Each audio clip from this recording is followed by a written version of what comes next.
There's a name you were never meant to understand. A dynasty so powerful, so embedded in the financial DNA of our world, that even uttering it once carried weight in elite circles. That name is Rothschild. We're told that billionaires run the world.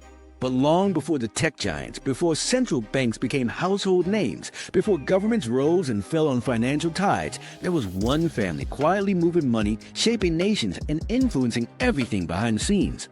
And while most people think the Rothschilds are just a footnote in history, their financial legacy and hidden influence is far from over.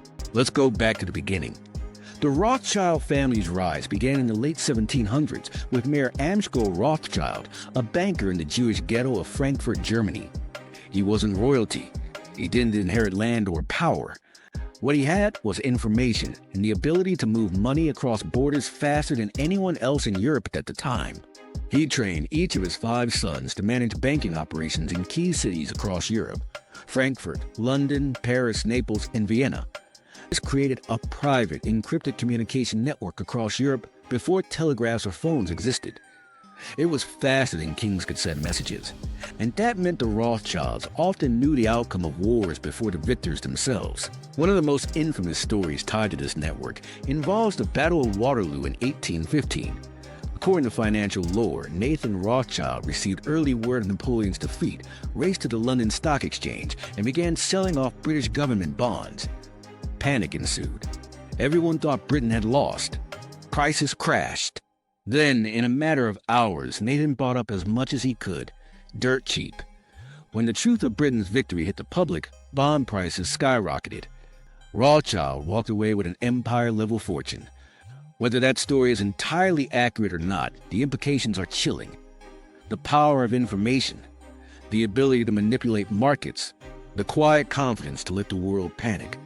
While you place your bets on the truth only you know. By the mid-1800s, the Rothschilds were arguably the wealthiest family in the world.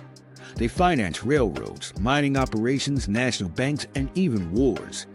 They funded the British government's purchase of the Suez Canal. They backed the Bank of England. And perhaps most famously, they lent money to both sides of numerous European conflicts, collecting interest no matter who won. So how does a family with this kind of reach maintain secrecy? Simple. They never built one centralized empire. They split the fortune generation after generation through private trust and intermarriage. They operated quietly through partnerships, shell companies, and discreet influence. Some estimate their combined family wealth in the 19th century would surpass even today's tech moguls if adjusted for inflation. But here's where it gets interesting. While the Rothschild family became less visible in the 20th century, their influence never truly vanished. In fact, some say it simply went deeper underground.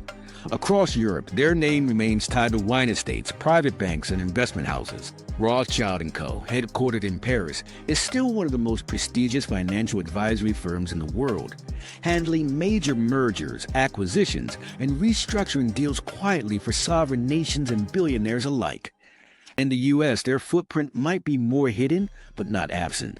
It's widely known in elite financial circles that Rothschild banking arms have worked alongside the World Bank, the International Monetary Fund, and central banks globally, often helping to structure sovereign debt and long-term monetary policy.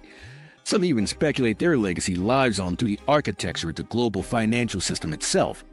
Think about it. The model of international lending, the use of central banks, the idea of interest-bearing national debt. These were all models the Rothschilds mastered and exported long before today's institutions existed. Is it coincidence or blueprint? Now let's zoom in. Look at the Federal Reserve, a semi-private institution that controls the most powerful currency on Earth with limited public oversight. Its structure mirrors that of early European central banks. And while there's no direct Rothschild ownership, the philosophical fingerprints are there, private interest shaping public money. Then there's the gold market. For decades, the Rothschilds played a key role in setting the global gold price through daily fixings in London. Even after withdrawing from the official process in 2004, their legacy of gold-backed wealth remains etched into the system. Many believe they shifted strategies from public fixing to private vaults. What else are they holding? There are quiet rumors circulating in high net worth circles that certain Rothschild entities have acquired massive stores of rare assets, historical artifacts, gold, undeclared land holdings, and priceless artwork. Not for sale, not for display, for preservation and perhaps leverage. So what's their plan now? Some believe they've already made their next move, and it's not about controlling money, but controlling information. In a world of AI-driven financial systems, quantum computing, and digital currencies, the new power isn't just wealth, it's data. And if history is any guide, the family that once built a secret information network faster than any government isn't going to miss this next wave.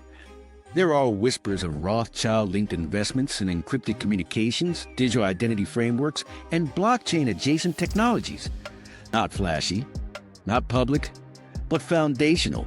The kind of infrastructure you never notice until it's everywhere. Could they be laying the groundwork for a new kind of financial empire?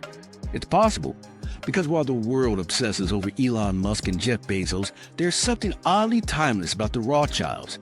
No tweets, no press tours, just quiet generational control. It raises a question that's haunted researchers for decades. Is the Rothschild family's influence truly fading or just evolving? Because the deeper you go, the more it feels like their legacy isn't just financial, it's structural. It's in the architecture of our systems, the logic of our markets, the very rhythm of how money moves and who it serves. And if that's true, we may all still be playing in a world they helped design. What does that mean for the future? As financial systems strain, currencies wobble, and digital assets rise, the next few years could mark the biggest power reshuffle in modern history.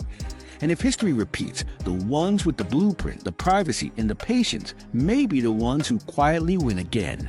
So whether you believe they're still pulling strings or simply left behind an unmatched legacy, one thing is undeniable.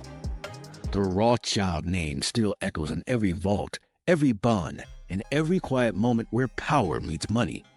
And the untold story? It's far from over. If you're ready to keep uncovering what they never wanted you to know, subscribe now. We're just getting started. But perhaps the most overlooked piece of the puzzle is this. The Rothschild family's true genius may not lie in just amassing wealth, but in preserving influence across centuries without ever becoming the center of attention. While dynasties rise and fall, they understood a deeper game. Systems over symbols, networks over noise. Influence at last isn't built on visibility, but on embedded control, the kind that shapes environments silently. They didn't need to own everything. They needed to own the mechanisms through which everything flows. From private banking to transnational bonds, from gold to data, from state-level debt restructuring to quietly owning the firms that advise world leaders, their reach was never about headlines. It was about leverage. And today, in a world racing toward decentralization, digital currency wars, and algorithmic control of value, the same logic applies. If they move now, it won't be to dominate overtly. It will be to embed themselves into the core fabric of the next system, as they've done before. So, ask yourself, what names are we not seeing behind the world's most disruptive technologies? Who's funding the infrastructure of tomorrow's money? Who stands to gain the most from a total financial reset? In every age, power adapts, and some families never left the table. They just changed seats. If you're ready to keep uncovering what they never wanted you to know, subscribe now. We're just getting started.